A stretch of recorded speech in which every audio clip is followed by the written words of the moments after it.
जय श्री माता वैष्णो देवी। श्री भैरव लंगर। माता रानी के दर्शन करने के बाद जब हम भैरव बाबा की चढ़ाई करते हैं तो उनके दरबार में पहुंचते हैं तो कुछ इस तरीके का नज़ारा हमें देखने को मिलता है।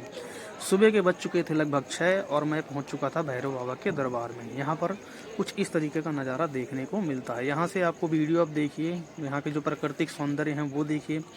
आपको ये जानकर थोड़ी सी आश्चर्यजनक वाली बात होगी, क्योंकि जब माता रानी का जो मंदिर आप देखोगे नीचे है और काल भैरव का मंदिर ऊपर है। ऐसा क्यों है आखिर में? इसका साफ सीधा कारण है, जो पहले के जो युद्ध होते थे आप सभी को पता है, माता रानी के पास जो शक्तियाँ थी, किसी भी देवी देवताओं के पास आप देखोगे शक्तियाँ होती हैं, जब उसको मारते हैं तो उसका जो है सर या उसका शरीर जो है धड़ से अलग हो जाता है, तो उसका सिर उस जगह पर नहीं रुकता था। उसी तरीके से जब माता वैष्णो देवी ने भैरव बाबा का वध किया, तब उसका सिर जो है उड़ता हुआ इसी जगह पर आकर गिरा था। अब कुछ लोग इस बात से असहमत होंगे कि माता रानी तो नीचे बैठी हुई हैं और काल भैरव बाबा ऊपर बैठे हुए हैं। ये उसी चीज़ का गवाह है कि जब माता रानी ने उनका सिर काटा था तो सिर उड़ता हुआ आकर यहाँ पर गिरा था। अब यहाँ से आपको दिखाने वाला हूँ माता रानी का भवन, क्योंकि माता रानी का भवन जब आप ऊपर आ जाते हैं, ये सबसे ऊंचाई वाला हिस्सा। जितने भी पहाड़ों की श्रृंखला पर चढ़ते हुए आप माता रानी के दरबार में पहुंचते हैं, कई सारे पहाड़ों की श्रृंखला आप सामने देखोगे, 5-6 पहाड़ आपको एक साथ ही दिखेंगे, सब जुड़े हुए आपस में। लेकिन अब आपको दिखाता हूँ, ये देखिए माता रानी का दरबार यहाँ से कुछ इस तरीके का दिखाई पड़ता है काल भैरव बाबा के दरबार से। अब माता रानी का दरबार इतना नीचे और आप चारों तरफ देखो, पहाड़ों की एक तरीके से पूरी पूरी श्रृंखलाएं हैं। इन पहाड़ों में एक छोटी सी जगह पर माता रानी ने बैठकर अपनी जो है ध्यान साधना करी थी। फिर बाद में जब माता रानी प्रकट हुई, तीनों देवियां के तीनों पिंडियां उसी जगह पर स्थापित हैं। और जो ऊपर आते हैं, ऊपर आने के बाद यहाँ का अगर आप देखना चाहते हैं तो ये सारे के सारे भगत जो सामने का जो हिस्सा आप देख रहे हैं, यहाँ से जाते हैं दर्शन करने के लिए काल भैरव बाबा के। काल भैरव बाबा के दरबार में अगर आप सुबह 6-7 बजे 7 बजे से पहले पहुँच जाते हैं तो अच्छी बात है, नहीं तो 7 से 8 के बीच में मंदिर होता है बंद। वैसे 6:30 बजे मंदिर बंद हो जाता है और मंदिर जो है लगभग 1.5 घंटे तक बंद रहता है। उस बीच में मंदिर की सफाई होती है और 7 से 8 के बीच में आरती होती है। आरती का जो होता है काल भैरव बाबा का ढोल नगाड़ों के साथ होता है, भव्य आरती होती है।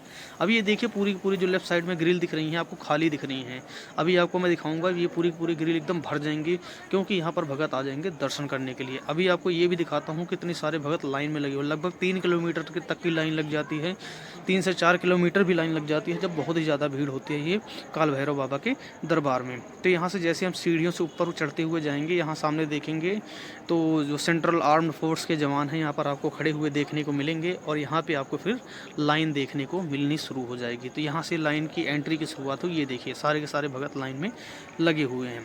यहाँ पर आप जो भी जाएगा अब यहाँ पर जाकर लाइन में लगेगा, उसके बाद ही अब जाकर दर्शन कर सकता है। अगर आप थोड़ा सा अगर आप साइड में होकर देखते हैं तो सामने वाला जो व्हाइट कलर का मंदिर है यही है भैरव बाबा का मंदिर। और पहाड़ों की श्रृंखला अगर आप देखते हैं माता वैष्णो देवी के दरबार की और काल भैरव बाबा जहाँ पर स्थापित हैं, वहाँ पर कुछ इस तरीके का नज़ारा आपको देख रहे हैं। पहाड़ कितने हैं इसको आप गिन पाना मुश्किल है, क्योंकि हर पहाड़ों की श्रृंखलाएं अलग अलग हैं। ये एक पहाड़ दूसरे से जुड़े हुए हैं, ना जाने कितने पहाड़ हैं यहाँ पर।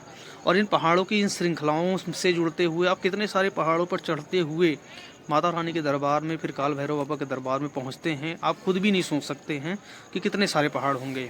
चारों तरफ आपको पहाड़ी पहाड़ यहाँ देखने को मिलेंगे और ऐसा लगेगा जैसे बादल को आप छू रहे हैं, इतनी ऊंचाई पर आप पहुंच जाते हैं यहाँ पर। और बिल्कुल प्रकृति का नज़ारा आपको देखने को मिलता है मात्रा। और यहाँ पर बारिश, धुंध, धूप कभी भी कुछ भी हो सकती है। यहाँ पर जब मैं पहुँचा था तो कुछ इस तरीके का नज़ारा था। और माता रानी के दरबार में अब मैं बिल्कुल कोने पे पहुँच चुका था। यहाँ ग्रिल से आप देखेंगे तो ये माता रानी का भवन आपको देखने को मिलता है उस ऊंचाई से जहाँ पर काल भैरव बाबा स्थापित हैं। तो ये माता रानी का भवन है जो आप दर्शन कर रहे हैं अभी। श्री माता वैष्णो देवी के बारे में कहा जाता है यह पूरा का पूरा एक प्रकृति का नज़ारा है और इसे स्वर्ग की नगरी कहा जाता है।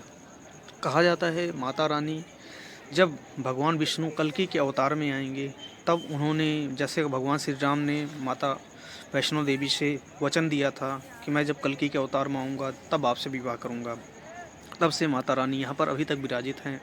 और माता रानी को जन कल्याण के लिए यहाँ पर भगवान श्री राम ने भेजा था और वो अभी तक माता रानी यहाँ पर बैठकर हजारों करोड़ों भक्तों की जो है मनोकामनाएं पूर्ण करती हैं। जो इनके दरबार में सच्चे मन से जाता है उसकी सारी मनोकामनाएं पूर्ण होती है। और ये हूँ मैं सुबह सुबह पहुँच चुका था काल भैरव बाबा के दरबार में और कुछ इस तरीके का नज़ारा दिख रहा था और मैं दिखाने की कोशिश कर रहा था माता रानी के दरबार का। यहाँ पर थोड़ी सी आपको एक अलग भी चीज़ देखने को मिलती है और मैंने अपने आप को इसलिए दिखाया जस्ट वीडियो में क्योंकि मैं भी यहाँ पर प्रेजेंट था। काफ़ी सारे लोग कहते हैं कि आप गए नहीं थे, किसी दूसरे की वीडियोज़ को आप या कि किसी ने आपको शेयर किया है तब आप डालते हो वीडियोज़, बट ऐसा नहीं है। मैं यहाँ पर अभी आप लाइव देख सकते हैं मेरे को, मैं यहाँ पर माता रानी के दरबार में और काल भैरव बाबा के दर्शन करने के लिए दरबार में पहुँचे हुए थे। एक बार कमेंट में जय माता वैष्णो देवी ज़रूर लिखें, वीडियो को शेयर